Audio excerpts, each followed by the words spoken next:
Well. Good morning. It is. What did they call it? It's New Year's Adam. Because Adam comes before Eve. Get ready to hit 2020 up, and I am ready. I think I'm ready for a new year. I'm ready to have. I don't know. You know what? I think we're about to have what's known as the new Roaring Twenties. And I'm kind of excited for it. I think we're going to have a great new decade. It's going to be weird because I'm getting kind of old and whatever, but I'm looking forward to it just in a couple days. It'll be 2020. And we got a lot to talk about today, so let's just play the intro. Let's get this thing started. Play it. Ladies and gentlemen, coming to you live from the Lucky Dog Studio in a hidden location somewhere in the upper Midwest of the United States of America, it's a brother making his own way, but with all the wrong opinions. Welcome to the Morning Night Live with your host, yours truly, P. Dog Night.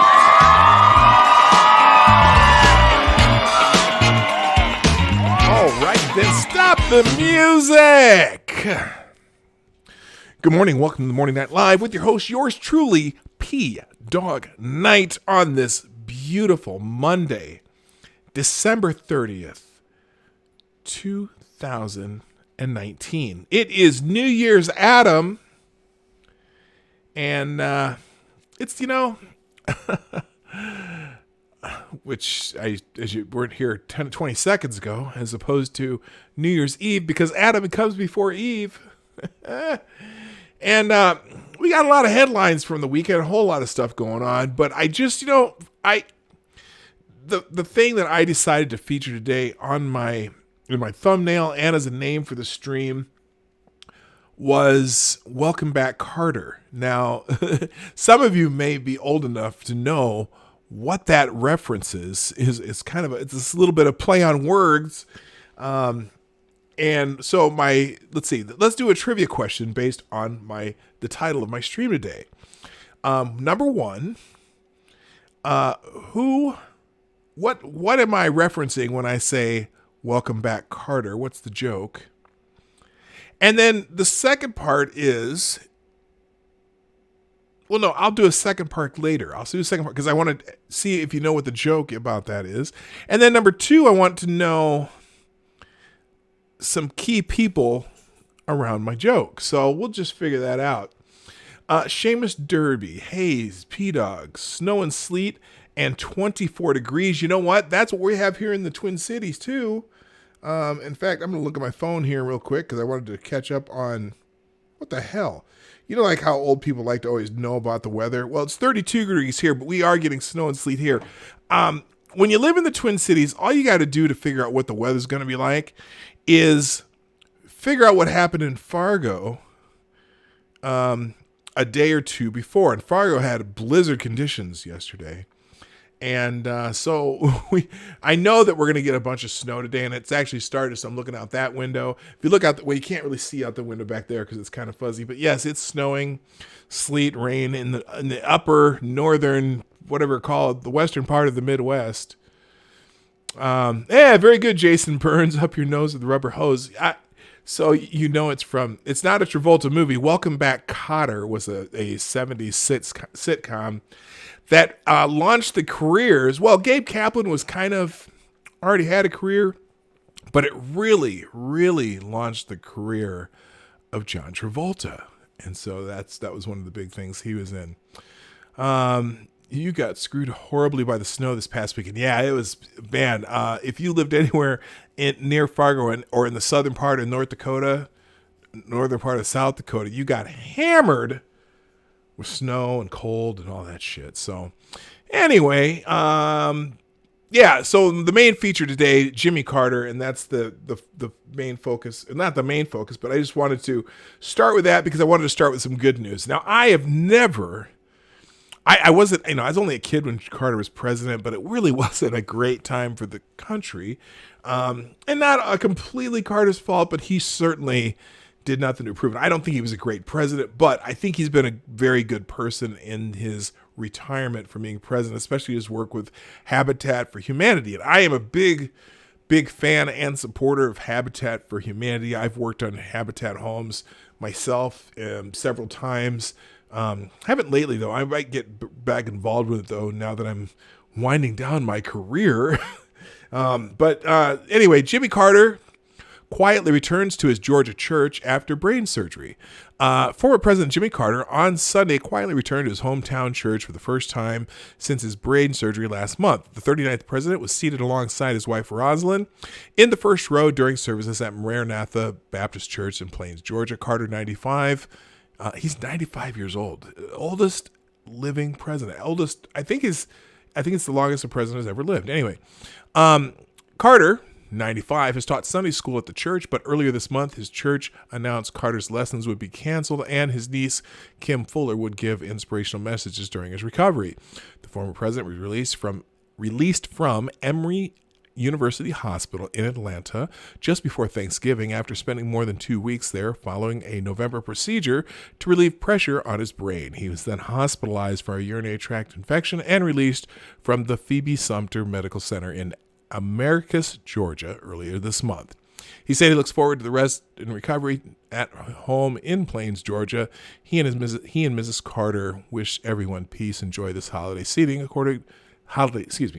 season. My enunciation is not going that well this morning.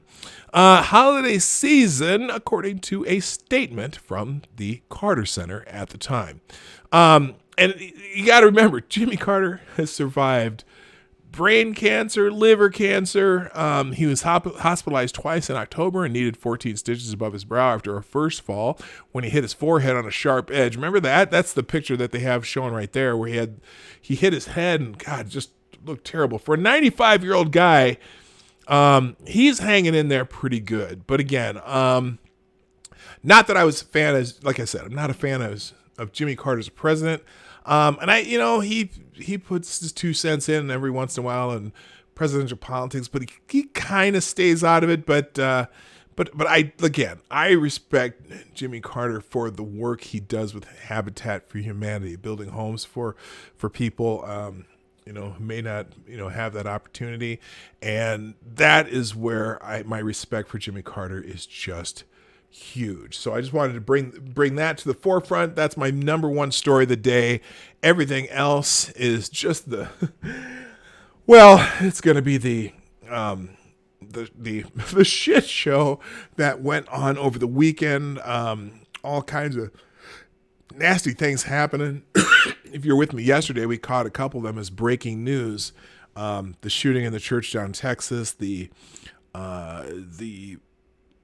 in New York City, the stabbings of at the rabbi's home who was having Hanukkah celebration. It was, we'll get through some of those headlines. And basically, we're just going to go down through my favorite news aggregator and check out the headlines. We'll click a story or two. We'll do our daily Twitter trends, and that will be the show for today, like we do each day, Monday through Friday at 10 o'clock Eastern, 9 o'clock Central, 3 p.m. GMT. But first, let's say good morning to everybody in the chat who's already here. Looks like we got a lively crowd rolling in.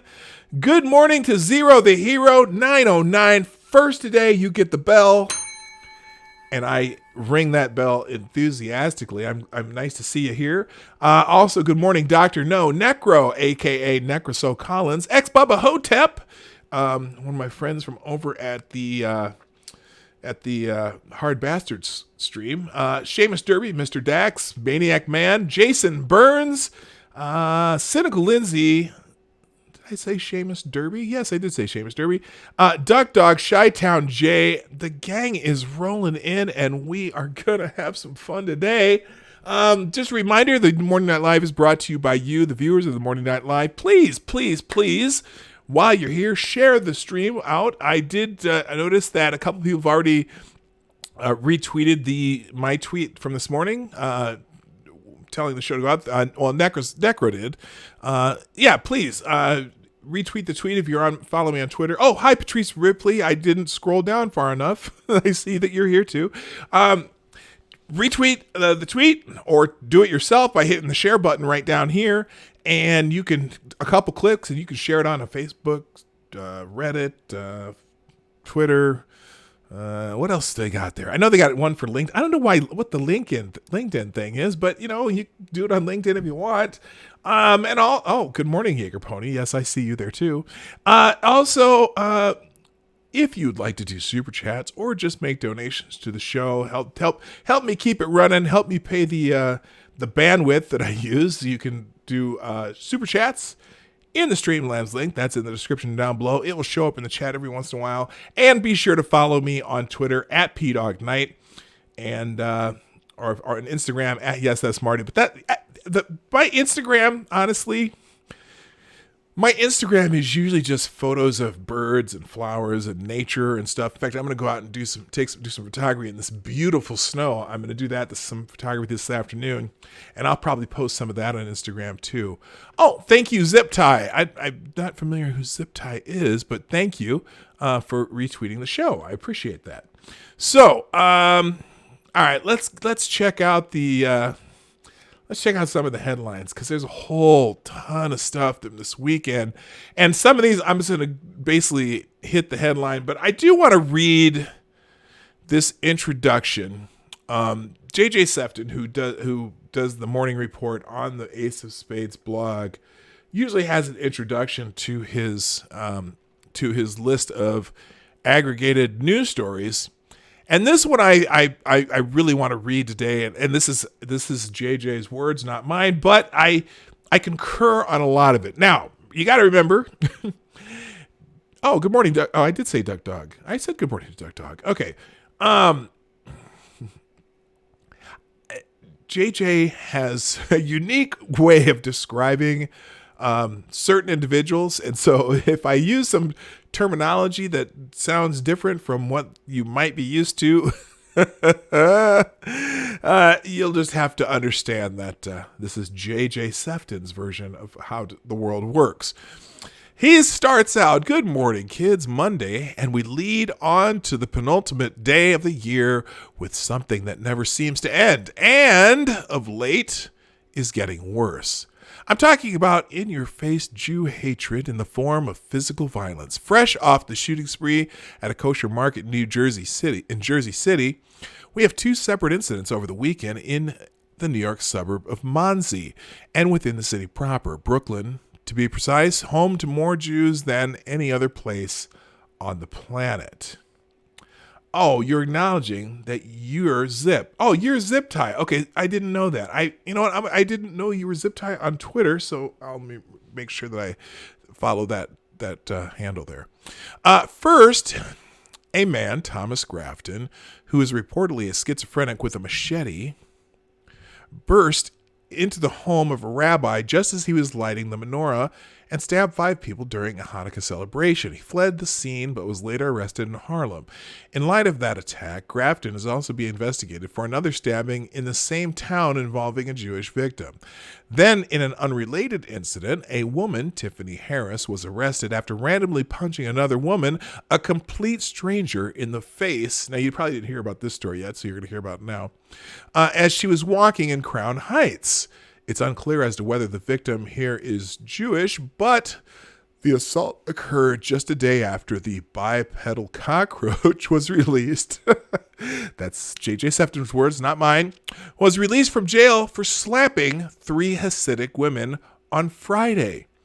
Harris admitted in her statement to the cops, quote, "Yes, I slapped them. I cursed them out. I said, F you, Jews." Like clockwork, those who are screaming the loudest about this are the ones who have the rhetorical and, in some cases, actual blood on their hands.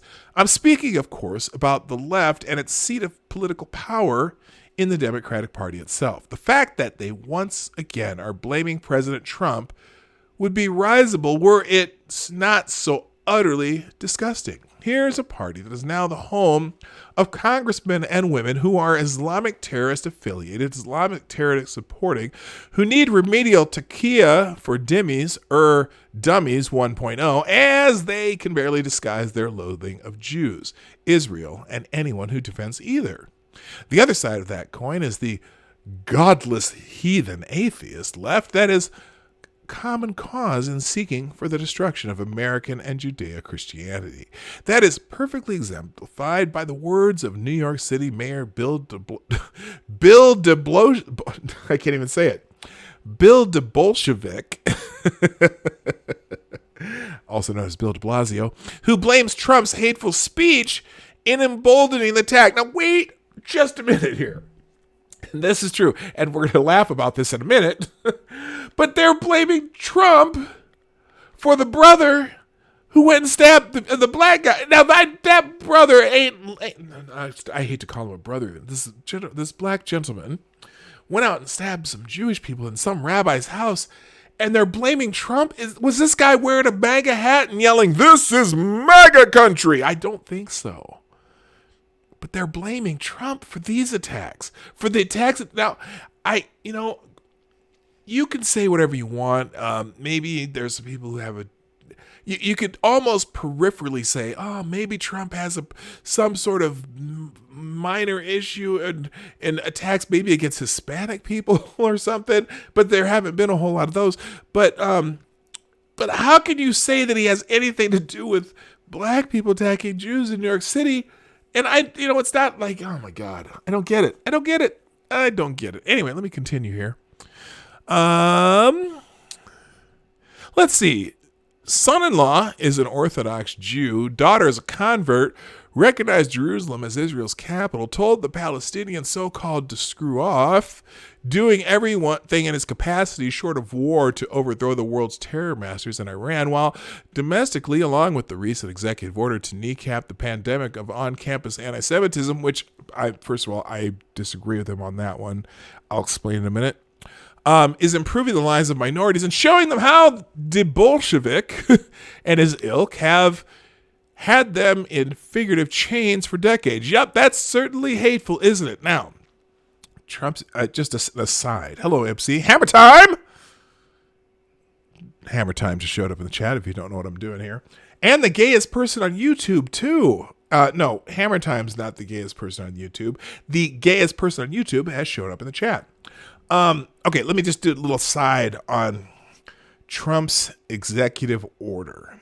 I'm not thrilled with that. Okay, his executive order, basically what they were doing is kind of making it against policy to criticize Israel or, anything like the BDS movement. It's basically I think it's a move against the BDS movement. Now, I am no fan of the BDS movement whatsoever. I'm going to take this off the screen for a second. I'm not a fan of the BDS movement whatsoever. And what you're trying to enforce, the whatever they call it, anti-Semitism. He had this executive order anti-Semitism on college campuses. Me being the kind of the free speech, somewhat absolutist, I disagree with that, even though I disagree with them. I absolutely disagree with the BDS people, the pro-Palestinian people, whatever. But his executive order kind of flies in the face of the Constitution, and I'm not a fan of that. And I will when that came out, that was my first thought. I'm like, wait a minute, you're going to restrict free speech or criticism of somebody as a anti-Semitism measure? I want to know who, and if it is actual anti-Semitism, I want to know who they are. If you restrict their access to places and ability to speak, then you don't know who they are. They're hiding in the underground. So I don't like measures like that. I don't like when the left does it. I don't like when Trump does it. I don't. Just stop, please. Let people speak. Let the people who are, I think eventually the correct, what am I trying to say? More speech can overwhelm bad speech. And I don't care if people are, what they want to say. Let them say what they want to say, and then we can argue against it. I can't argue against something if I don't know that you're thinking that. So let's just put it that way. All right. Let me get back to the article here. In a way, the lanky slam of fetid communism is right. Trump's speech is hateful. That is, to all the unreconstructed, pig-ignorant, totalitarian garbage the Bolshevik stands for. But the fact that he and others like Joy Blowhard before him to actually state that this is white nationalism should not be laughed at out of hand. There are still far too many people who are not old enough to remember the recent past and still under the influence of the lobotomization at the hands of their teachers, the boob tube, and the Google archipelago. Here are incidents in the heart of leftist Democrat New York committed in the main by blacks, Latinos, and Muslims. And yet, if you were to ask any random person, at least not of a certain age, and even then, I'm not so sure, from the city to place the blame, they would echo the Bolsheviks' madness. If you think these are anomalies, think again. Jew hatred disguised as anti-Zionism or legitimate criticisms of Israel is in the official 2020 platform of the Democratic Party, along with crackpots like Bernie Sanders and other leading crackpots and miscreants like Foka have had big-time Jew haters as foreign policy advisors on their campaigns and have openly boasted that if elected, they would eagerly join the BDS movement to seek Israel's destruction. The fact that Al Sharpton, who is one of America's leading racial arsonists and insiders, was once on the air and pimped as a respected political pundit, albeit on cable access college radio station MSNBC, it's revolting in and of itself. This is nothing new. Perhaps the closest confidant and ally of the Clintons are Sidney Blumenthal and his spawn Max, not to mention Obama's well-documented pedigree that the media dutifully attempted to cover up.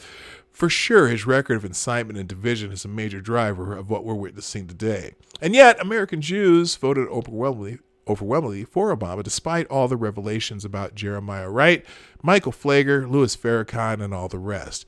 As of late, Rabbi Meir Kahan, gunned down in 1990 at the hands of an Islamic terrorist later linked to the 1993 World Trade Center bombing, the founder of the Jewish Defense League once said, "There's no greater anti-Semite than the Jewish one, and none hates the Jewish people more than the Jewish traitor and apostate."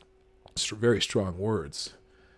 Is Al Sharp still alive? Yes, he is. Hello, Renovaccio, Mr. Scott, Check Your Logic, and anyone else who's popped up in the chat or in the lurking world behind the scenes. Thank you for being here.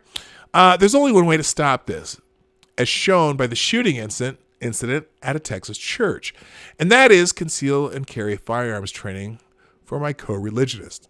That said, the real way to stop this is for Americans of all backgrounds, especially Jews, to wake the fuck up and stop voting for Democrats. Unfortunately, we're dealing with a group of people whose closest link to Judaism is faking an orgasm over a pastrami sandwich at Katz's Deli. But that's a worthy. You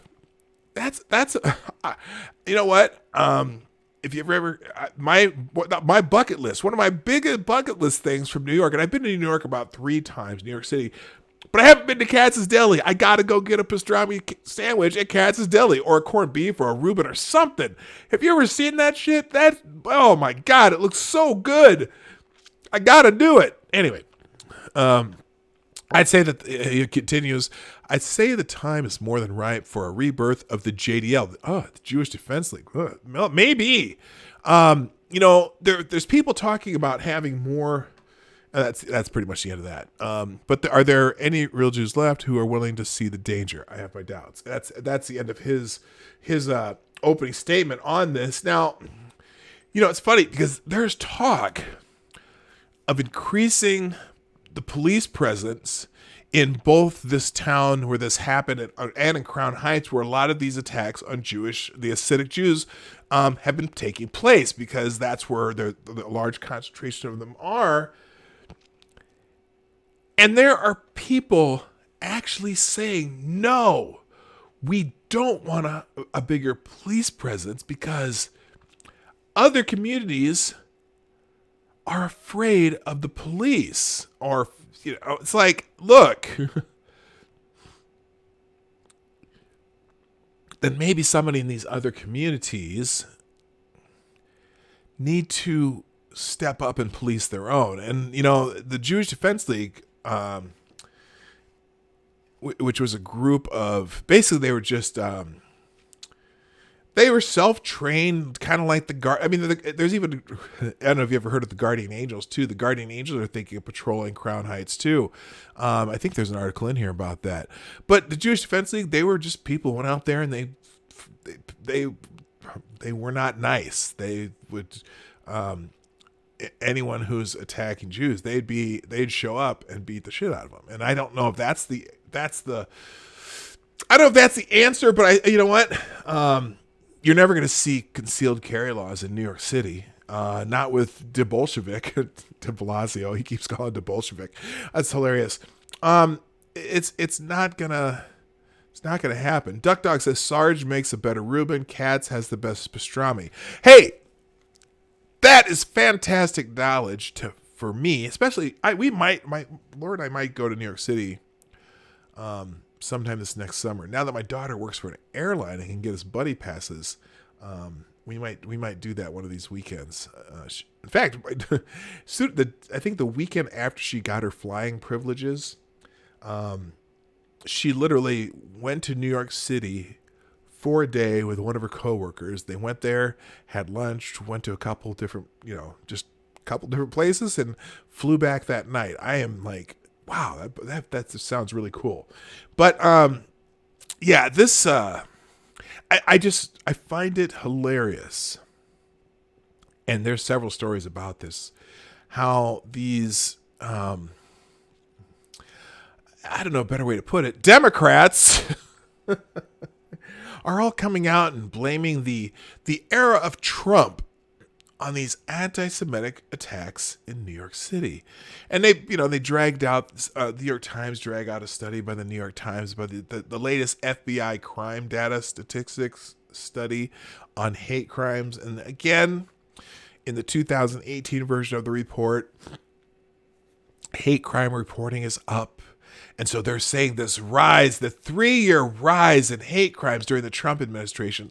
But again, just like last year's version of the same report, there's another, roughly 1,000 agencies that are new agencies that are reporting. So of course there's going to be, the more agencies that are in the program, clearly the more reports you're going to get. And a lot of the reports they're going to get are initial reports. It's not like the, what's the word? It's not like these are all investigative reports. They're accused crimes. Mr. Dax, good morning, by the way. Were you here earlier? Yes, you were. Flying privileges. Damn, I only have white and male privilege. Well, Oh, I'm chuckling. We can somehow kind of get buddy passes. It's just basically cheap flying for relatives. She can fly for free because she works for the airline. But anyway, so now YouTube are deleting my comments because they pointed out Louis Farrakhan is backed by the Democratic Progressive Left. Really? Is that one of the... I don't see that. Let's see. But the issue is the BDS movement is being backed and funded by enemy states in order to attack an ally of the U.S. and that ally is fundamental U.S. military. Okay, I'm gonna have to watch. I didn't see you get. Well, of course, it's not there. It doesn't say that it was redacted. The thing with YouTube right now too, and I noticed this when I was commenting on another stream once. It used to be that you do the comment and it would just, your name would still be there. So we knew that you commented, but then it would just say the comment's been deleted or whatever, however they do that. And now it just takes out the entire comment as if you never made the comment. So I never know that it happens. So it is kind of weird. Anyway, all right, let's check out some more headlines here for the weekend. There's a whole bunch of stuff going on, as you know, and I'll the main one here, if you weren't familiar, if you weren't here this weekend, let's see, this article comes up. 5 people were stabbed in a rabbi's home during a Hanukkah celebration. You probably heard this. 5 people were stabbed in Monsey, New York, Saturday evening during a Hanukkah celebration at a rabbi's home, according to police. The suspect, a black man, was arrested around 2 hours later in New York City. A New York Police Department spokesman said, according to CNN, the stabbing is just the latest in a series of attacks against the Jewish community. Let me be clear, anti-Semitism and bigotry of any kind are repugnant to our values of inclusion and diversity. And we have absolutely zero tolerance for acts of hate, Democratic New York Governor Andrew Cuomo said in a statement, according to CNN. Cuomo called the attack an act of domestic terrorism when visiting the rabbi's home Sunday morning. The victims are Hasidic Jews, according to the Orthodox Jewish Public Affairs Council for the Hudson Valley region. The attack occurred as the rabbi was lighting the candle during the 7th night of Hanukkah. Aaron Cohen, who was there during the attack, said, according to CNN. There were around 100 people at the rabbi's house celebrating Hanukkah. Cohen said the rabbi hosting the celebration was Chaim Rodenberg, the New York Times reported. I was praying for my life, Cohen said, according to the New York Times. He started attacking people right away as soon as he came into the door. We didn't have time to react at all. There's Mayor de Blasio's statement on Twitter. Horrific. So many Jewish families in our city have close ties to Monsey. We cannot overstate the fear people are feeling right now. I've spoken to longtime friends who, for the first time in their lives, are fearful to show outward signs of their Jewish faith. We will not allow this to become the new normal. We will use every tool we have to stop these attacks once and for all. The NYPD has deployed a visible and growing presence around Jewish houses of worship and on the streets in the communities like Williamsburg, Crown Heights, and Borough Park. So he didn't use his opportunity to call it to blame Trump, but man, it's crazy. How long until Trump's blamed? Oh, he's already been blamed. There are people out there saying this is the in fact, oh my God, if I can find it. Rashida Tlaib, of all people, had the gall to make this about Trump. How long until Black Hebrew Israelites take credit? No, I don't think they took credit. Although, no, actually, I think there's one article that I saw that said this person who did the attack had recently converted to Islam. There's no. And I don't, you know what? That's still not a reason why someone would do it. But there is animosity in that Crown Heights area, in that region. There's a tension between blacks and Jews in that area, and I don't know how you fix it. I mean, why are they suddenly being attacked? It certainly can't be Trump. I'm not sure. I don't think that the black population in New York City spend a lot of time listening to or caring about anything Donald Trump says, and probably didn't vote for him or are not thinking of voting for him. But for some reason, the media and the more national or the politicians you hear about all the time, they seem to want to blame Trump for this. And they're saying it's, the rise in hate in America. And then they use that stupid ass FBI report, which doesn't say that there's a rise in hate. There's a rise in the amount of reporting. It's a big difference, reported versus, the actual crimes themselves. Anyway, good morning, Chadwick Dupree. How you doing? Okay. By by the way, and good morning, Maddie, too. By the way, I did my shield, but I forgot to mention that I only need 11 more subscribers to get to 500. So, just a thought. Just if you're not if you were here, and I don't know how you got here if you're not subscribed, if you didn't get one of those bills, maybe you just saw it on Twitter, right? But I only need 11 more. 11 more? I was thinking it was at 489. I need about 11 more to get to 500. So help me out. Find some, I don't know, tell people how great this is. You guys come here every day, and I appreciate you so much. And the reason I've grown to 500 has been because of you. You guys have been sharing the streams out, and you come here and you happen to. I've seen people do it on other streams. Hey, go watch P-Dog this morning and stuff like that, and I really, really appreciate that. So, thank you for I started the I started the Morning Night Live. I think it was last February, and back when I had about 130 subscribers. So it's been a good growth during a year. I'm pretty happy about it, and hope we'll keep doing it in 2020. So thank you for you guys who helped me out, and I'm still trying to get 11 more before Wednesday. We'll figure it out. I'll find a way. But thank you all for sharing that sharing the stream out. The more that you share, the more people that enjoy the fun, and then you have more fun people to meet in the chat and things like that. So, all right, back into the headlines. So we know about the Monsey stabbing. It says Monsey stabbing suspect may be tied to another knifing at a nearby synagogue. That was in the in JJ Sefton's introduction to today's headlines. I'm going to skip that. Bill de Bolshevik on Hanukkah attack. Trump's hateful speech emboldened violent forces who knew Trump's a Democrat Muslim. Here's here's Bill de Blasio. I find myself in a lot of Breitbart articles lately. Bill de Blasio on a Hanukkah attack. Trump's hateful speech emboldened violent forces. And so he showed up on MSNBC. Let's just go through this video a little bit and see what he says here. Goes through your mind immediately when you hear of an attack like this? Alex, we got to be honest. There is an anti-Semitism crisis right now in this country, and it's becoming more and more violent. And we're also seeing it in other parts of the world, certainly in much of Europe.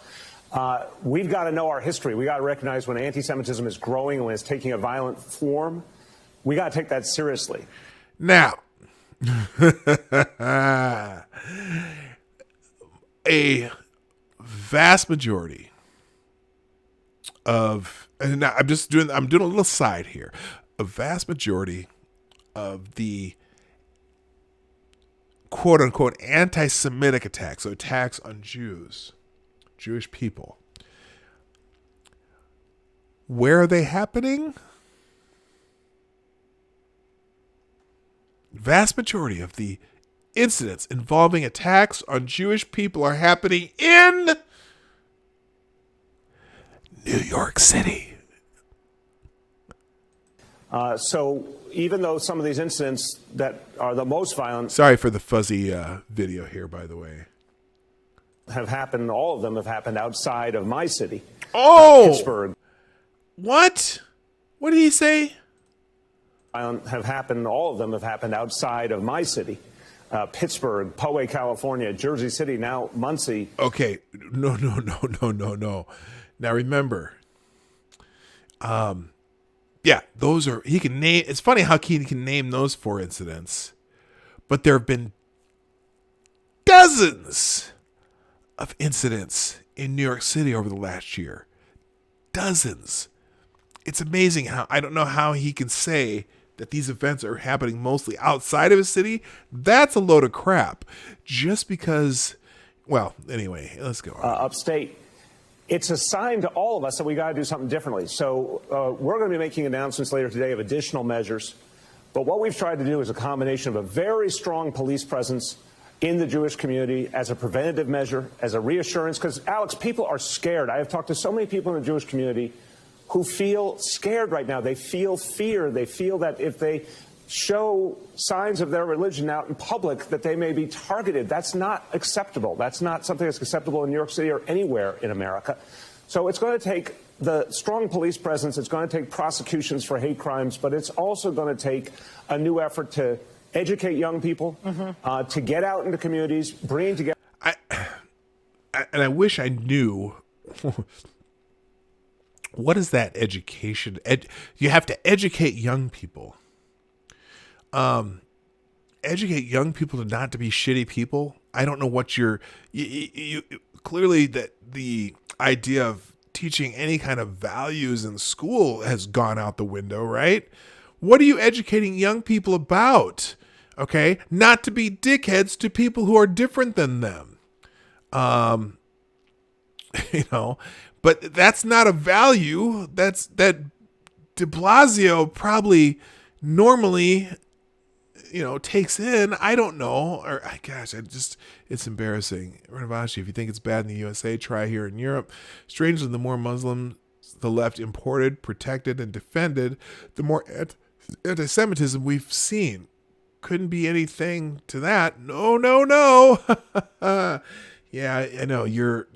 It's so it becomes a clash between the protected classes, which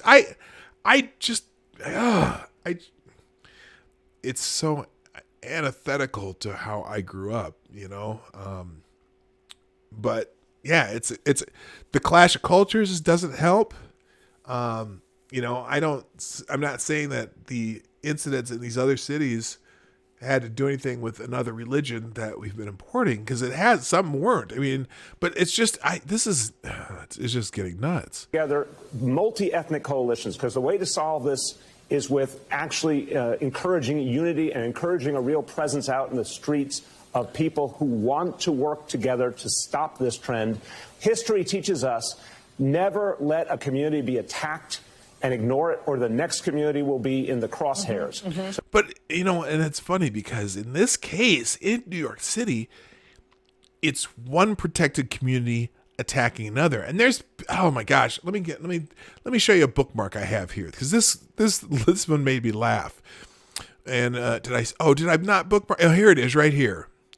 Here's somebody that's just typical of sticking your head in the sand and blaming it on something that's probably completely irrelevant. And she deleted this tweet. This woman named Erin Biba.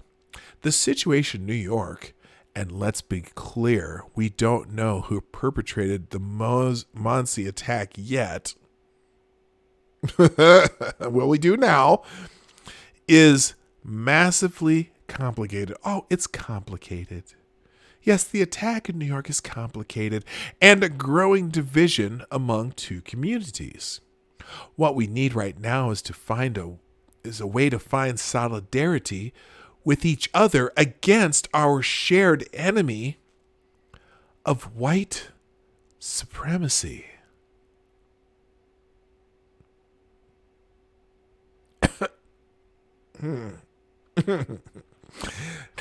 Now, she deleted this tweet. I think she might have deleted her entire account for all the shit she started getting for this. But you know what? Yeah, let's worry about the growing division between these two communities and find a way to bring these communities together, rather than even worrying about white supremacy, because this has nothing to do with white supremacy. Okay? I don't know. Oh my God, it's unbelievable. Anyway, it's funny. I'm going to just continue the article here. De Blasio said, for the last 3 years in this country, the forces of hate have been unleashed, and we see more and more violence associated with those hateful impulses, some of it organized and premeditated. What? The uptick in hate crimes in this city has led the NYPD to recognize we've got to get under the skin of these trends and see if they can disrupt them. How many people in New York City are Donald Trump supporters? I'd venture to guess they'd have very little and probably aren't listening. He continued, we also known for years that there are white supremacist forces that are organizing to do violence. Well, this clearly wasn't a white supremacist organized to do violence. In your town, it's not the white supremacist. Okay? You have a clash between the black community and the Jewish community. And how are you figuring that out? That has nothing to do with the damn white supremacists.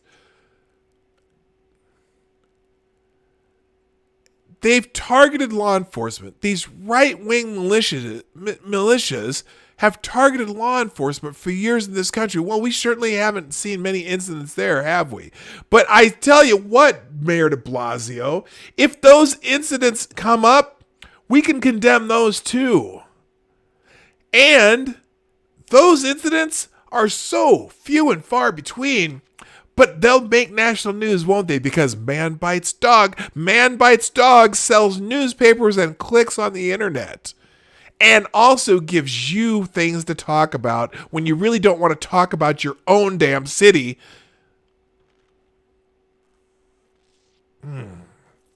We've got to be able to track it and disrupt it in a way, honestly, we didn't face before in the city, nor much of the country. How about you worry about your city where this is happening? In specific areas of your city. Figure it out, Mayor de Blasio. Figure out how to calm things down. Get some people together saying, hey, we don't accept this. We don't want, we want communities, these people to live in harmony. And what can you do about it in your city? Don't worry about the rest of the country. You have a problem, Mayor de Blasio. Good God. Once hate gets normalized, it spreads like wildfire and it takes a more violent form. And we've got to stop it now before we end up making the wrong kind of history. Get the fuck out of here. All right, back on to headlines. What else do we got? Leftists blame Trump for rise in anti-Semitism in wake of the Hanukkah stabbing attack. Yeah, it's Trump.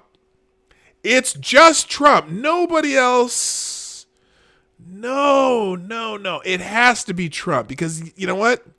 If it's not Trump, you have to examine your own communities.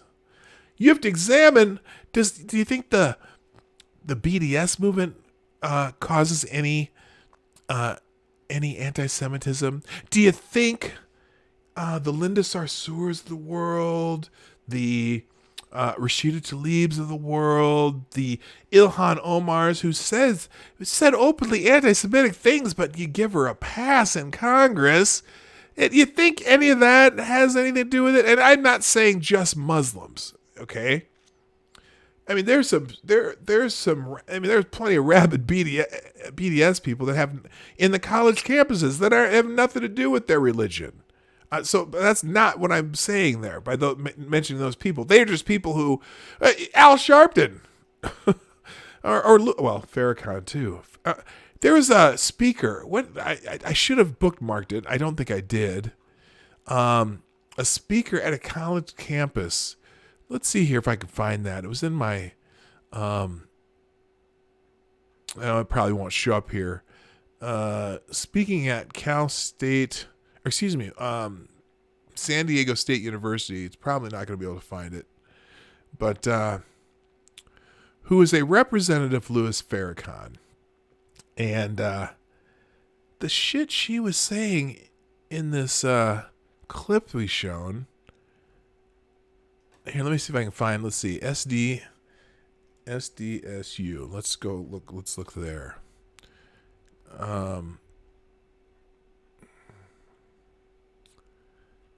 Let's see. So, okay, this woman named Ava Mohammed.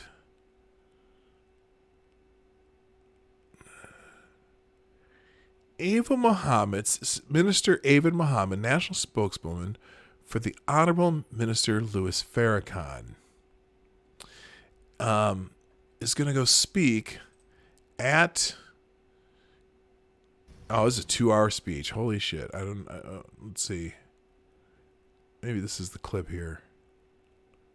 And he was way at a distance. Oh no, this is of the Mac. Had been telling it the last. was passed on. I've seen this man. Oh shoot! Now this is way too long. Oh, here it is. Here's the clip. Okay. And this woman's going to speak at San Diego State University. Let's go here. All right, now listen to this little speech here. The only time the Jews have ever been present among us is to open their outposts, their retail stores, to sell us damaged, cheap goods, marked up against the price. They were down there in the cotton fields in the Mississippi Delta teaching the white Anglo-Saxon Protestants who were too stupid to keep us in check after the end of the Civil War. It was the Jews that have taught the white man all the way up to the NBA right now. A modern yes, the NBA. Oh, those suppressed millionaires in the NBA.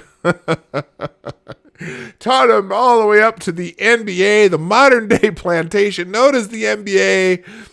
God, put me on that plantation, motherfucker. day microcosm of a plantation. Oh, the NBA is the modern day microcosm of a plantation. Except for the top players in that particular area are driving Bentleys and Porsches. And man, I live right near the Viking training facility. Man, those dudes, the players drive some nice ass cars. Minister Farrakhan, contrary to this idea, he attacks them. He is Allah's weapon against them as a light-giving son. He is exposing them. He is making them known, because through the teachings of the Honorable Elijah Muhammad that only he is bringing, that's right, we will be free FTG. of this blood-sucking parasite, so Listen they will to no this. longer be able to sell us alcohol, drugs, depraved sex, and every other type of low-life thing that is keeping us from a hereafter. That's right. Yep. That's, I gotta tell you, that's straight out of Donald Trump's playbook. That is straight out of Donald Trump's playbook. Yes.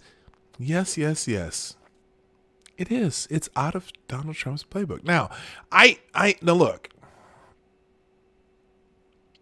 And again, she has all the right in the world to speak at San Diego State University. I'm good. Bring her on. And I hope that there are people who come and are ready to ask questions. Ask questions about this particular part of the speech, because I want that dialogue. I would love to have her come and talk to me on this show and try to have her explain this to me. How is this, how is this helping? Now, Grant, again, there's, I suppose the challenge here, you can't, it's not that you can't question, people in power, regardless of what their religion is. But that's a whole nother level of, and where is Farrakhan's organization based? In New York City. Does Bill de Blasio ever talk about this language? I would guess not. I'm guessing that I'm almost positive that Bill de Blasio is not saying a word about this. Okay? I mean, it's not like this is new. It's not like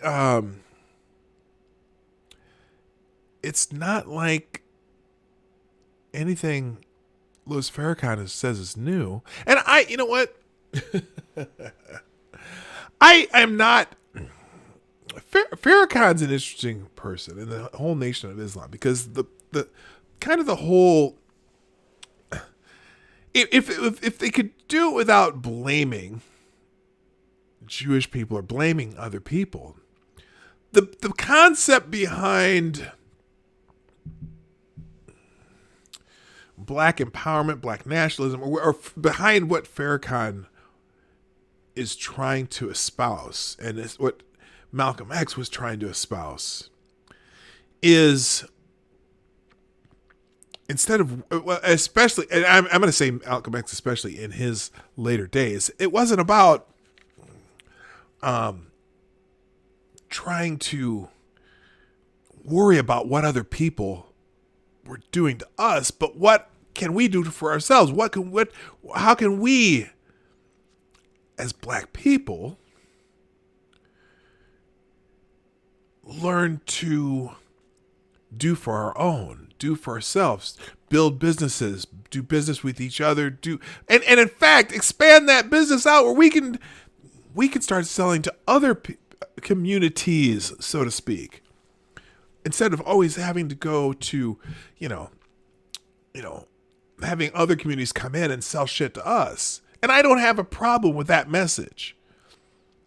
The problem with the message is vilifying another community in the way that she does in this particular speech. But you know what? Nation of Islam needs to fucking vanish like the KKK. But the Nation of Islam is about doing for yourself, respecting yourself.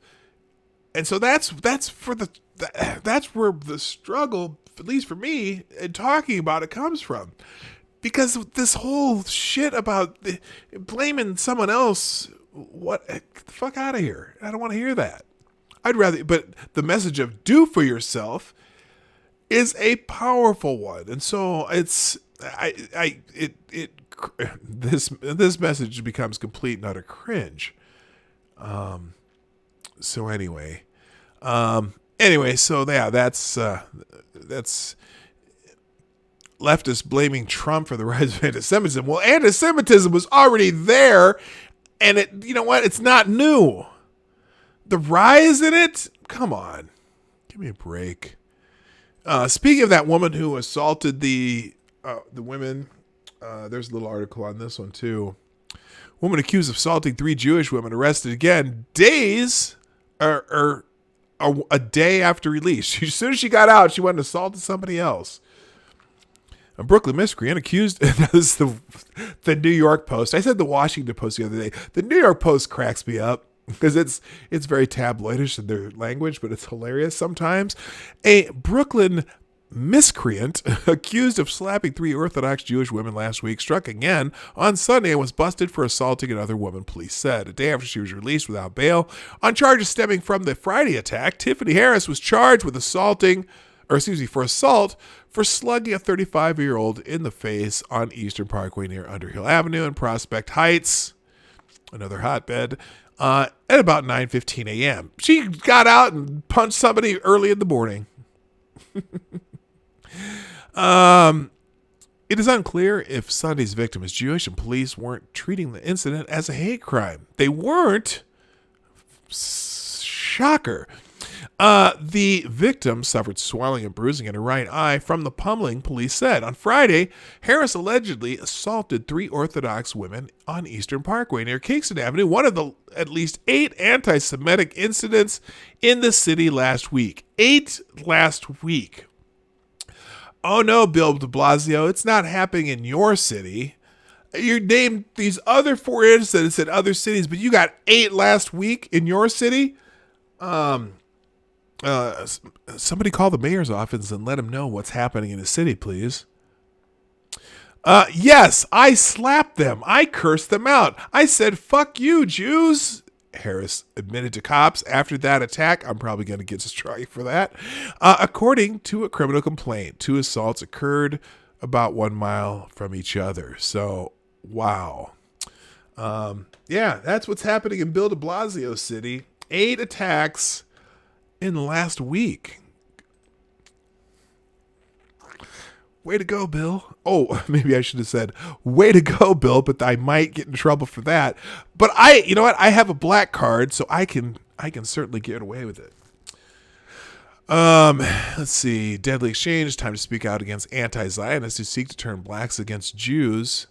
Oh, that's interesting. That's in legal surrection. Guardian Angels will patrol Brooklyn Jewish neighborhoods after spate of anti-Semitic attacks. If you're familiar with the Guardian Angels, they're a group of people who train themselves in martial arts, and they go out and patrol the city. And also they are trained in working with 911 and police in reporting incidents and stopping incidents. They were kind of seen as a vigilante group at one time, but they kind of changed their methods somewhat so that they can work with police better. And so there you go. By the way, good morning, Mike Savage. Good morning, Six. And who else? And Sheograth, how you doing? Welcome to the show. I'm glad you're here. We're rolling along. By the way, if you haven't done so already and you like what we're doing, hit the like button right down there. It's down somewhere down here, or hit that like button if you haven't done so already. Streamlabs. Oh, and the Streamlab links for super chats are in the chat, and also for my. Let's see. Did any of the pop up for the? My share the stream, and then also you'll see my my Twitter link will be in the chat every once in a while too. So there you go. Back to this though. What was I talking about? Oh yeah. So the Guardian Angels are going to start patrolling Jewish neighborhoods in New York City. Here's an interesting one. Let's go with this one from Legal Surrection. Deadly Exchange is time to speak out against anti-Zionists who seek to turn blacks against Jews. With a spike in anti-Semitic violence in and around New York City, the campaign by Jewish Voice for Peace and other anti-Zionist groups to blame Israel and American Jews for police shootings of minorities takes on deadly implications. Oh, and I didn't know that. Oh, oh God. So the Jewish Voice for Peace, they're an anti-Zionist group, right? Okay, that's my timer. Holy shit, this has gone by fast. The recent spike in attacks on Jews in the greater New York City area follows a pattern that does not fit with the media portrayal of violence against Jews being solely a white nationalist problem. All or almost all of the attacks were perpetrated by non-whites, including the deadly shooting in Jersey City, street attacks in Brooklyn, and the machete attack in Muncie. While this seems to come out of nowhere, in fact, there's been a highly organized and aggressive campaign to stoke and exploit pre-existing racial tensions against Jews as a part of anti-Israel activist tactics. The effort goes back decades to Louis Farrakhan, who serves as an inspiration for intersectional activists like Tamika Mallory, Carmen Perez, and Linda Sarsour, formerly of the Women's March. Oh, hello, Tales of Gore.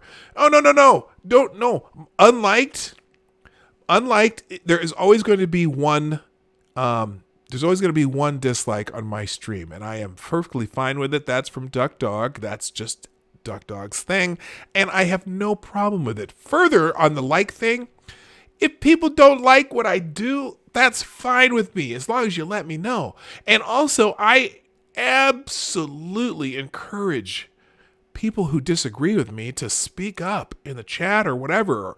I am more than happy to have dissenting points of view at the Morning Night Live. So there you go. Anyway.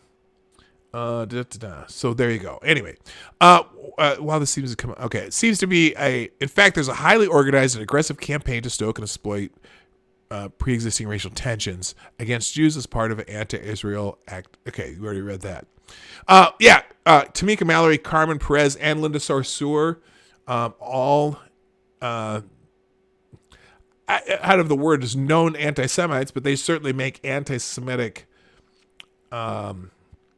overtures. So there you go. Let's see. But more than anything, in recent years, anti-Zionist groups, including including anti-Zionist purportedly Jewish groups, have sought to turn blacks against Jews for the purpose of demonizing Israel by blaming Israel and American Jewish groups for domestic police violence and other policing problems. Okay. Leading the way has been the anti-Zionist, non-Jewish group calling itself Jewish Voice for Peace, JVP, which launched the, quote, deadly exchange, end quote, campaign in 2017, falsely tying anti-terrorism training of U.S. police chiefs during short visits to Israel with police violence in the U.S. That deadly exchange campaign now has spread more broadly to the anti-Israel community, where various groups led by JVP seek to disrupt and terminate U.S.-Israel police exchanges. As detailed below, the recent deadly shooting of Jews in Jersey City was by a black supremacist group. Now, okay, that's a weird way to call them. They're not a black supremacist group. The Hebrew Israelites are the Hebrew Israelites believe that they're the original Jews, and they they believe in the black Hebrew dominance. I don't know, maybe that's supremacist. That's a weird way to put it, but anyway, which espouse conspiracy theories eerily similar to the deadly exchange propaganda. While not all of the recent attacks can be tied to such conspiracy theories, what cannot be denied is that JVP and the other anti-Zionist groups promoting deadly exchange are playing a deadly game by promoting false claims of American and Israeli Jewish responsibility for police shootings. The claims that Jews are responsible for the spilling of minority blood in U.S. cities is reminiscent of ancient blood libels which incited pogroms against Jews. The anti-Zionist activities hoped for uprising against Israel and Jews may be playing out in ways they didn't intend, but that doesn't justify the continuation of the deadly exchange incitement. Ferguson and beyond, hijacking police shootings to use against Israel. Racializing the Israeli-Palestinian dispute has long been a goal of intersectional activists who place Jews in the white category when assigning identities for victimhood status. Anti-Israel activists seeking on that approach have tried to hijack domestic shootings by police and turn them into anti-Israeli movements. The prime example of this hijacking approach was the 2014 Ferguson riots after the shooting of Michael Brown. Anti-Israel activists played an active role in stoking violence in Ferguson. As we documented in Infantana, Missouri, the anti-Israel activists may push Ferguson over the edge, and anti-Israel activists still stoking fires in Ferguson. So here's one of the here's one of their ads. Someone, Palestinian support Ferguson cause. Tyranny must be fought on all fronts. When racism becomes the law, Palestinians must always answer. Resistance is in our blood and what we do best. Tying Ferguson to the to the Palestinian struggle. God, this is crazy. But it didn't stop there, and trying to hijack police shooting incidents became a frequent tactic. And as we covered in Exposed, the year-long effort to blame Israel for U.S. police shootings of blacks, here's just a quote from that article. Rather, there has been a multi-year effort by left-wing and Islamic anti-Israel, anti-Zionist, and openly anti-Semitic activists to hijack racial tensions in the United States and redirect that anger towards Israel. That effort has been on overdrive since the shooting of Michael Brown in Ferguson and is accomplished through a combination of false and misleading statements regarding the militarization of domestic U.S. police departments and U.S. police training in Israel. The intellectual rubric is intersectionality, by which anti-Israel activists try to forge links with minority, particularly black, activists by holding out Israel as the key link to oppression around the globe. So this is that Jews taking over the world thing, isn't it? Sometimes the results are truly twisted, such as at Columbia University, how student activists turned an anti-rape group into an anti-Israel group. We demonstrated how in Ferguson, anti-Israeli anti-Israel activities embedded themselves in the protest crowds and ran their own protests, fomenting violence.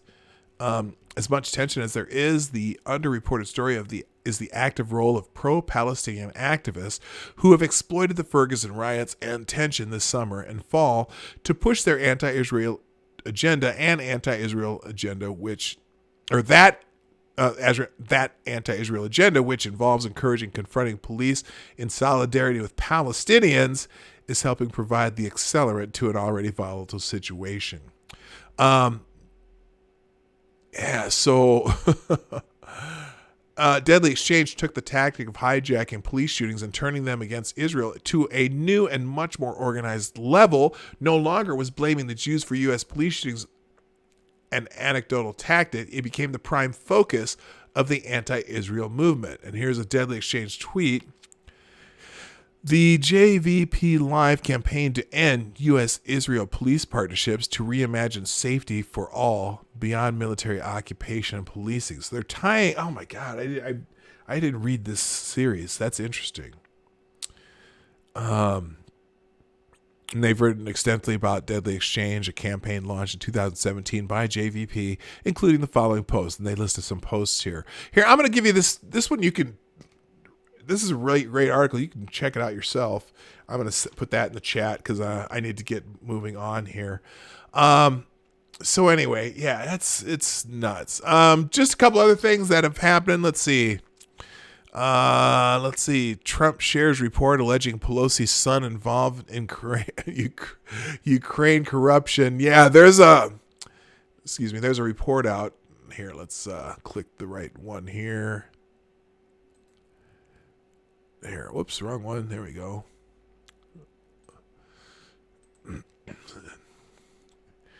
This is from, never heard of newsthud.com, but, and it's taking some time to load. Trump shares report alleging Pelosi's son involved in Ukraine corruption. Yeah, you know that he's involved in some Ukrainian energy companies too. It's amazing. Him, Mitt Romney's kid, and John Kerry's stepson. President Trump shared a video with allegations of corruption against Nancy Pelosi's son, Paul Pelosi. President Donald Trump has shared a video report that implies Democratic House Speaker Nancy Pelosi's son, Paul Pelosi Jr., is involved in Hunter Biden-style corruption in Ukraine. The video makes similar allegations to those against former Vice President Joe Biden's son, Hunter, accusing Paul Pelosi of profiting from his mother's position in the U.S. government by sitting on the board of a Ukrainian energy company. Well, how did he just happen to end up on the board of a Ukrainian energy company? How?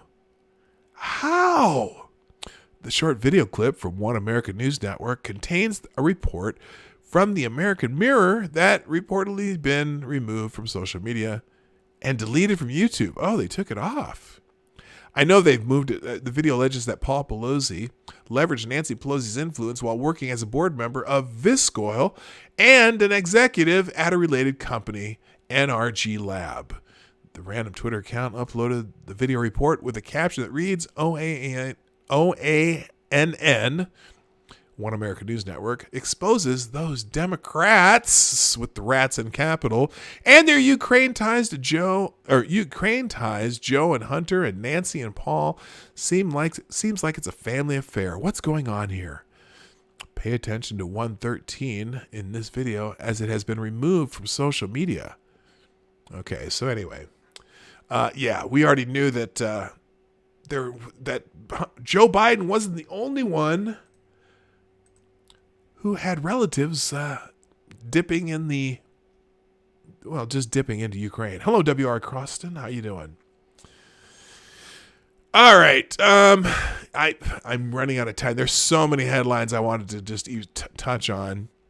Apparently, Joe Biden says he's open to the idea of nominating Barack Obama to the Supreme Court. Oh, my God. Yeah, I do have my reparations coffee, by the way. That would be fantastic. You know what? I'm still saying, and I'll say it over and over and over. We know what this whole impeachment thing's about. The whole impeachment thing is about Ruth Bader Ginsburg. They are trying to weaken the president because they can't.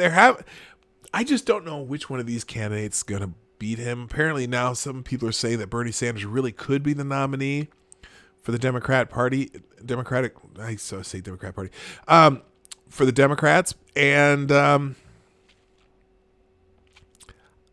as much as Bernie has a very loyal following, I think if Bernie Sanders were the nominee, it would be as brutal of a Trump victory as Nixon over McGovern. I think Nixon won 49 states that year. Was that the one? I can't remember, but it was just. I think maybe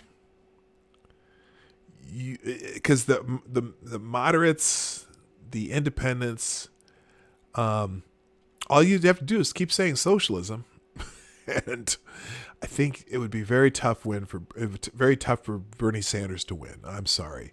Especially with an economy that's going the way it is now. The people are actually getting more money in their pockets. Income for the lowest paid workers is rising faster than anybody else. You can show that. You can show so many economic indicators. Unless there's something crazy that happens. I just don't. Reagan 84 too. I think it was a 49 state win. The only state he didn't win was my fair state. But I didn't live here then, so I don't. Whatever. Anyway, all right. We gotta call it a day. So before we call it a day, what we do every day, if you are normally here, is we go into the Twitter trends and see what's happening. Okay, so on Twitter trends, usually I check the header when I click the Explore tab first and see what the top article is. They're still talking about the shooting in White Settlement, Texas. And we did go through this a little bit yesterday, but three people are dead after a shooting at a church in White Settlement, Texas. I thought the third person, they didn't end up dying though. You can, if you go on Twitter, there are lots and lots of people talking about this. And a couple of the fascinating things is people in the church stopped the gunman. Of the three people, one of the three people were the gunman, and there was a armed security guard, and there were 7 other people. The guy comes into the church to shoot people, and there are 7 people who drew on this guy, and 2 of them shot and killed the man. And that's Texas. And there are okay, so I'm gonna skip that because I'm sure there'll be something else in there. But there are people who are mad about that, which I don't get. It's like they're mad that people were there that were armed that actually stopped the guy from killing people in the church because those people had guns in the church, and they don't understand that, you know what, these people saved a bunch of lives. It's weird for me to think about having guns in church, but you know what? These people saved people's lives. So, I don't know. Anyway, trending on Twitter right now, number one trending on Twitter right now is President Sanders. Okay, let's see here. Millions of... Okay, is this what they're responding to? Who are they responding to? Okay, I'll just read a couple. Now, Fu here, my friend Politibunny, she's responding to someone named Ravina Ramos. Millions of Americans already gave up our paychecks. Wait a minute, this sentence don't even make sense. Millions of Americans already gave up our paychecks to the billionaire class. That's how wealth works. They steal our productivity and pay 0 taxes back to the system. President Sanders, because she's responding, Jeff Bezos remains the richest, even in a year that saw him lose around $8 billion due to his divorce. Mark Zuckerberg's wealth jumped by 27.3 billion. Bill Gates by 22.7 billion. Bernard Arnault's wealth increased by 36.5 billion. Okay, so did their wealth diminish yours? No, it's on paper. They're companies because their wealth grew because their values of their companies grew. Doesn't mean they have another 23.7 billion in the gold room that they go swimming in the gold like Scrooge McDuck. It's not a zero-sum game, so who cares? Yeah, their wealth increased because the values of their companies increased. It's not like you can just go out and say, oh, well, you got another $27.27 billion in your pocket. Let's tax that at 90%. No, that's, Jesus Christ, these people. And you know what?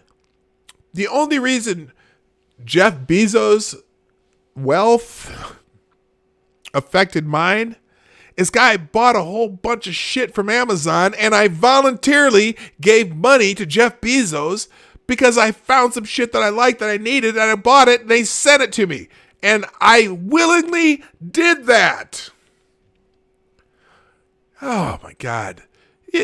Millions of Americans already gave up our paychecks to the billionaire class. No, you didn't. You didn't give up your paycheck to anything that you didn't want to give up to your paycheck, except the federal and state government where you live, because you didn't voluntarily. You gave up your paycheck under force of law to them. Anyone else you give up your paycheck to is what you chose to give it up to. Holy shit. And then, yeah, Fu says wealth is not finite. Could people stop with the Russian bot nonsense every time we get Bernie's trending or something? President Sanders was started by a staffer last night. I'm very sorry that Bernie supporters don't all go to bed by 9 p.m. I don't know what that means. Here's proof that Medicare for All resonates with older voters. We just need to hit the phones and doors and talk to our friends and family, and we will win. President Sanders. You know what?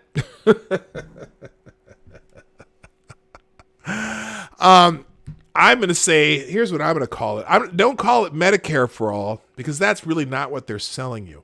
Now, people on Medicare like it because it's older people are happy with Medicare, whatnot. But the medical system that we use, Medicare lives on the back of private care. Okay, private insurance, everyone else paying for theirs, because Medicare doesn't pay everything that they somehow can get lower. They won't pay for everything. Okay, and a lot of people have to get supplemental insurance for Medicare. But so Medicare for All it resonates with older voters because older voters use Medicare. But you know what his plan is? His plan isn't Medicare for All. Bernie Sanders' plan is the VA for all. Now, let's talk about the VA is finally kind of getting its shit together thanks to Trump and him actually letting people move outside of that VA system when they need to. But let's talk about the shit show the VA has been in some cases. Now, it's been, I'm not saying it hasn't helped anybody, but God dang. This Medicare for All nonsense. I don't want Medicare for All. And I'm older. Resonates with older. Resonates what? Resonates with who? Resonates with older voters. Well, I'm an older voter now, and it doesn't resonate with me at all. Okay? No. Why? Oh, my God. When President Sanders is trending on Twitter, that's all they got. Virtual reality glasses for progressives. I support President Sanders because he don't need no super PAC. Oh, if he is the nominee, just wait to see how much super PAC stuff they're going to do for him. Come on now. Y'all full of shit. Did you see your taxes go down under Trump? Yes, I did. He says not much. No, it did. Yeah, because you're not rich. How about paying approximately $2,000 and saving $5,000 in taxes for the average person? Is $200 and $200 per year for your meds. That's what Medicare for All would cost yearly. Bullshit. Yeah, oh my God, you gotta be kidding me. Anyway, President Sanders is trending. Great for that. Okay, moving on. Number 2 trending is Monday motivation. Let's do one Monday motivation today. And it's not selfish to take time for yourself. Take care of yourself and make your happiness a priority. Okay, this has got to be a ride at Disneyland because that elephant ain't real, but it's cute. That's a good thing. All right. Yeah, healthcare is all about access, and unfortunately, you know what? You can have. I don't think you're not going to have access if you do that kind of shit. I'm sorry. Government-run healthcare it's one thing. I can. You know what? For example, on Christmas Day, think about this. On Christmas Day, I was able to go into an urgent care and see a doctor because I have an infection on my leg that my wife looked at and said, "Get your ass to the doctor." And on Christmas Day, I was able to go to a clinic, sign in. Now, I did have a little bit of a wait because it's one of the very few clinics that were open on Christmas Day. But because my, the health insurance that I work for and I'm very happy with exists, I was able to go in on Christmas Day, and there was a doctor that was able to see me on that day and prescribe a prescription, and then I was able to go get my prescription filled on Christmas Day. And I paid a $10 copay because that's what my insurance has me do. And that's called access and ease of access. And ease of access doesn't necessarily happen in countries where you have the universal health care or whatever plan they use in different countries. It's harder to get to see a doctor. Sometimes you need something, you can't see a doctor for 6 weeks. Or especially for like specialist stuff. I remember when my son injured his elbow in a football game, and we found out that it wasn't necessarily an injury, but it was something that was wrong with his arm. Within 2 days, he was able to get surgery done. They scheduled it. They're like, okay, well, we can get you in this day. And it's called access because, it is. I don't think that's going to happen if you have government-run healthcare. You just don't. It's a bureaucracy. And it's the VA for all. It's not Medicare for all. It's VA for all. If you start saying that, in fact, I might start that trending. VA for all. Because that will get people thinking, oh, wait a minute. Whoa. You're talking about Medicare for all. No, I'm talking about the VA for all. Anyway, all right, so that's a cool little motivation. I'm going to leave it at that. Moving on, number 3, Gettleman, New York Giants fire. Okay, what? New York Giants? Oh, there's a bunch of sports. There's a bunch of football coaches getting fired in the last few days. Now, I'm not sure who Gettleman is. New York Giants fire head coach Pat Schumer, according to reports. I don't know who Gettleman is. Unless Gettleman is gone, there's no real reason to celebrate Schumer getting fired. The mess will stay exactly the same. Mismatching coaches and GMs. Okay, so Gettleman's the GM of the New York Giants, and people want him to go now too. Okay, that's sports. We don't spend a whole lot of time on sports in our trending Twitter. 1 year with promise. K-pop, nope. McDaniels. Josh McDaniels is trending on Twitter. Cleveland Browns requested permission to interview Patriots offensive coach Josh McDaniels for their head coaching vacancy per source. So the Cleveland Browns have fired a coach. Okay, moving on. Sorry, Browns fan. Today is fire NFL. NFL coach fire day and fire sale day. 2020 will be the year for. Oh, this is a hashtag that's ready. We'll come back to that one. Neil Innes, rest in peace, Neil Innes. Musical comedian Neil Innes has died at age 75. Are you familiar with Neil Innes? I'm not so much. Oh, he's a Monty Python collaborator, has died at age 75. Writer, musician, and Monty Python collaborator has died at age 75. Okay, so if you're familiar with Neil Innes, rest in peace, Neil Innes. Moving on, Monday Thoughts, we'll skip. Pat Shermer. That's the Giants fire head coach, Pat Shermer. The Redskins coach got fired today, too. I can't remember his name. Sharon Stone is trending. Why the hell is Sharon Stone is trending? Oh my goodness. Why is Sharon Stone trending? My life's mission is now clear: to find Sharon Stone a new husband. Okay, she went on the Bumble dating site and they closed my account. Oh, that's the actual Sharon Stone. She went on a dating site. This is Sharon Stone tweet. I went on the Bumble dating site and they closed my account. Some user reported that it couldn't possibly be me. Hey, Bumble, is being me exclusionary?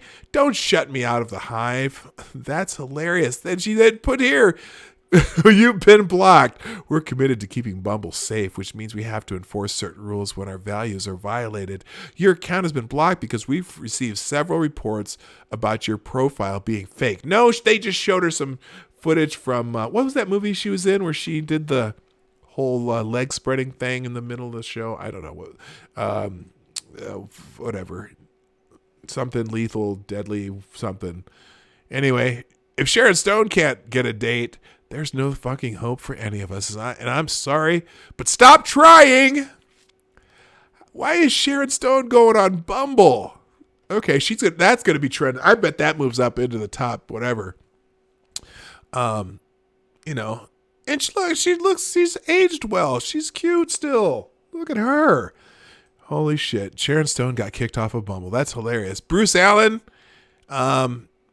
he's out after 10 seasons as the Washington Redskins president. Okay. Page 364 of 365 is trending. Why is this? To those who made stories about me, made fun of me, never believed in me, I forgive you. Whoever stayed with me was there for me when I was at my worst. I pray you'll always be happy, and I hope we'll stay friends. Okay.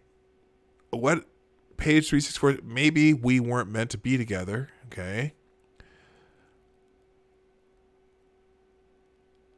Never allow someone to be your priority while allowing yourself to be their option.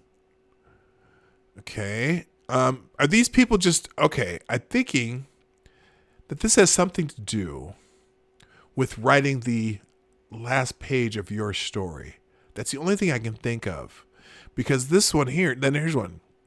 Change can be scarier, but you know what's scarier? Allowing fear to stop you from growing, evolving, and progressing. In 2009, oh, I see. It's their 364th day of the year. That's for tomorrow. I get it.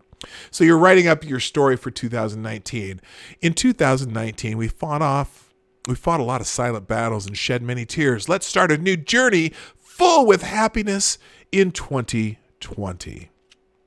Okay. All right. There we go. What's the movie called? Anyone know the movie I'm talking about? Basic Instinct. Thank you, Cynical Lindsay.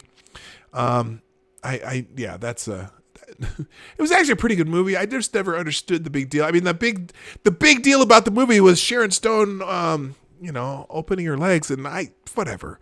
It wasn't that big a deal. All right, Drew Lock is trending. Something Broncos rookie Drew Lock can bust a rhyme. Okay, Lock completed 17 to 28 passes for 177 yards. Anyway, Monday of 2019. Hey, it's the last Monday of 2019. That's trending just because it's the last Monday of 2019. It's also New Year's Adam. Because Adam comes before Eve. For those of you who weren't here at the beginning, that was my little joke, because I heard that on Christmas, because someone was saying it was Christmas Adam. I'm like, Christmas Adam? What the hell are they talking about?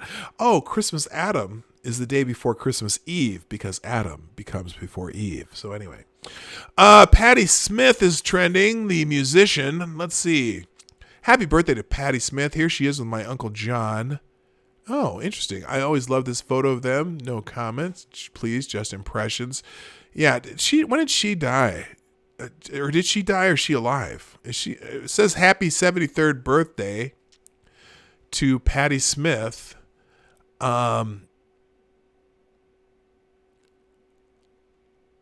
morning, gentlemen. Okay, this is a new version of the hashtag ho, or Twitter trend thought. They put a K-pop guy with all the little hashtags right here. Are you kidding me? Is this my hashtag hoe of the day? And it has to be some K-pop fucktard? Come on, man. That's not cool. That's not cool. 73 years old today, Patti Smith. Okay, maybe she is alive. No one's saying that she's dead, so okay, good. Patti Smith is still alive. And it's her 73rd birthday. I was never a fan, actually. I for some, her music was grating on me. Trending 16 is Kim Tae-young. We Love You. That's K-pop. I'm not clicking it. Jack Wilson is trending. Don't know why. Seeing posts starting to come in that the hero who stopped the Texas church shooter is Jack Wilson, owner of the On Target Shooting Academy. From 50 feet, he drew his weapon under pressure and fired one shot to the terrorist, swiftly moving head in just 2 seconds. Okay, so this is the guy who's being lauded as the hero in the church shooting in I hate the name of the town, White Settlement or something like that, White Settlement, Texas. All right, so good. You'll be seeing him trending today. Greg Roman is something NFL. Who is Greg Roman? Who is Cleveland Browns have requested permission to interview Ravens offensive coach Greg Roman. So Cleveland's already asking for permission to interview a bunch of coaches. Jeezy is trending.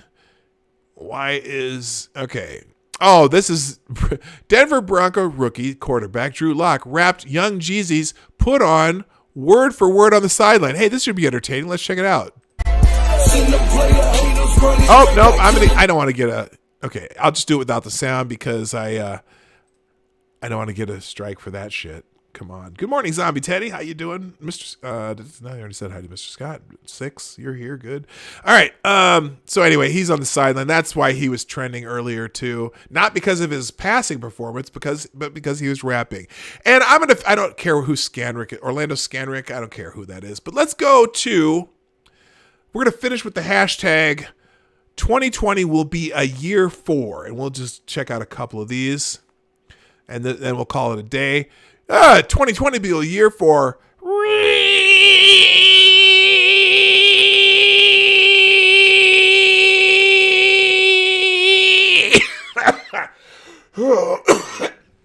I'm guessing I'm too old for that. Essence says 2020 will be the year for black women. Okay, well, you're a magazine for black women, so I can see that. 2020 will be a year for voting. Remove every single person in office who support this president and his policies. Vote them out. There is no protest or petition or phone call that is going to change their minds. 2020 will be the year for the world to take climate change seriously. Oh, ouch. Damn, that hurts. 2020 will be the year for people to finally understand the difference between there, and there. 2020 will be the year for taking out the trash in politics and in your life. 2020 will be the year that the same thing that happens every year. 2020 will be the year for smart toilets that use less water. Also, it actually flushes corrupt politicians. Ooh. 2020 will be the year for less cell phone and social media use in my life. Good for you. I've really limited, other than doing this every day, I've limited my social media. Let's put it this way. I think I haven't been on Facebook. Let me see. When was the last time I was on Facebook? Probably I posted some photos about June or July, but otherwise I haven't gone on Facebook since then. That's kind of weird. And I've even been off Instagram for a while, but I do need to take pictures. It will be the year for back surgery. It will be the year for a presidential election. Let's hope it proceeds with no foreign interference. Yeah, whatever. 2020 will be the year for a Twitter edit button. I'm not going to hold my breath for that one. The year for belt tightening. My mother's moving in with my sister in February, so it'll just be me and my daughter to pay the rent and bills and food, etc. Wish us luck. Yeah, okay. I wish you luck. Oh, there's my man right there. There's my man. That's my dude right there. Believing in anything one does is what 2020 will be the year for. The secret to doing anything is believing that you can do it. Anything you believe, you can do strong enough, and you can do anything as long as you believe. Ah, yes.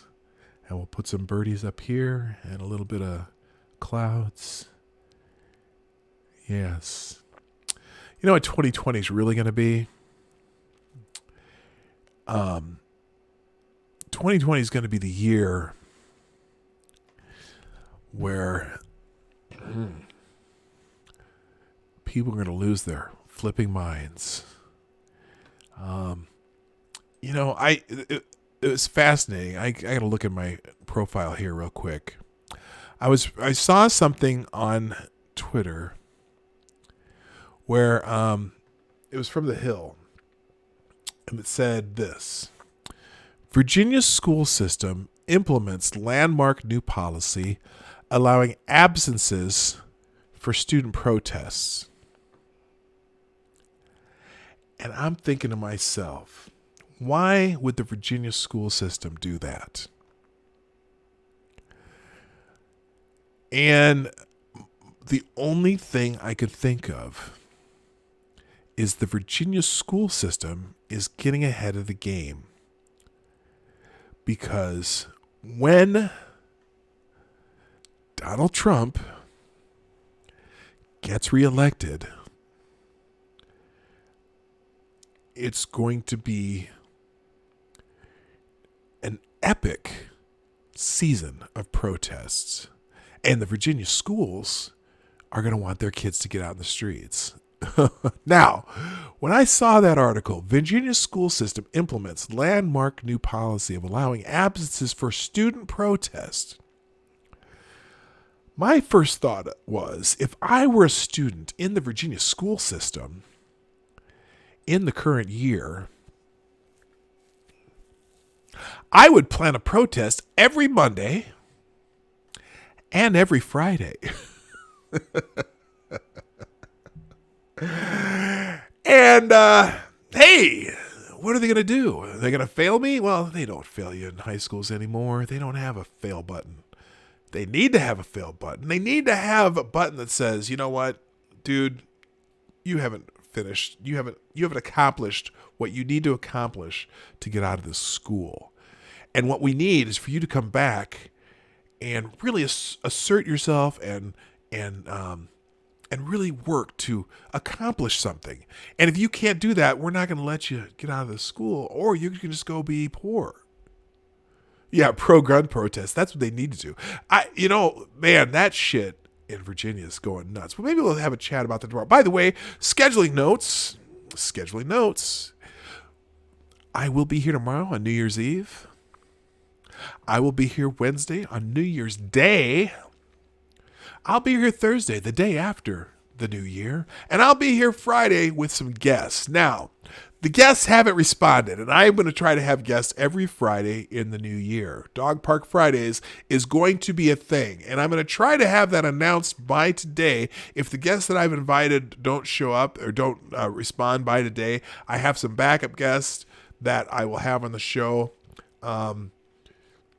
But every Friday in the new year in 2020, my goal is to have guests on Friday and for Dog Park Friday, and we can talk about things that happened during the week or whatever, the news of the day, the future, whatever. But I will be here the next 2 days, worry not. But for now, it's time for me to go because I'm already running a little late. So thank you, everybody who showed up today. If you are in the chat or in the watching in the lurking world behind the scenes, please, before you go, hit that like button on your way out. I know Duck Dog's already hit the dislike button. Yes, Blind Press is right behind me on her channel. Let me see if I can get that one. Let me see if I can get her link there. If you would be so kind, as if you're still going to watch stuff, Blind Press has a Canadian's perspective on the world that I just don't have, and I think she's great. And I try to listen to her while I'm driving around in the afternoon. So here's Blind Press's link.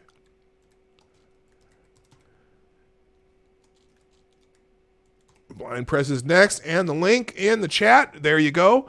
And if you, like I said, hit the like button on the way out. Please share the stream. I need 20. Where am I at here? Let me check my channel count here. I think I need 11 more subscribers by Wednesday to hit the 500 mark. We will do a 500 special show too for that. But so help me out, share the stream out, and also if you want to do donations or super chats in the future, you can do that in the Streamlabs link in the description down below, or you can do it via Venmo at PDogKnight, just like my Twitter handle. Everybody, thank you so much for being here, but I do have to go. My name is PDogKnight, and I'm out of here. Have a fantastic day. Bye-bye. Hey, this is PDogKnight, and thank you for watching today on the PDogKnight channel. If you have an observation or remark you'd like to make about this video or my channel, I absolutely welcome you to write it in the comment section down below. I really look forward to hearing from you. And before you go, if you like what you saw but you're not already subscribed, please make sure you hit the subscribe button and definitely click that bell that pops up afterward so you'll be notified when I post new videos or when we go live. I broadcast my live show, The Morning Night Live, Monday through Friday at 10 a.m. Eastern, 9 o'clock Central. A special thank you to all supporters of this channel who share our videos on social media and who make donations through the Streamlabs link, which is also in the description down below. Thanks again, and until next time, I'm PDogKnight, and I'm out of here.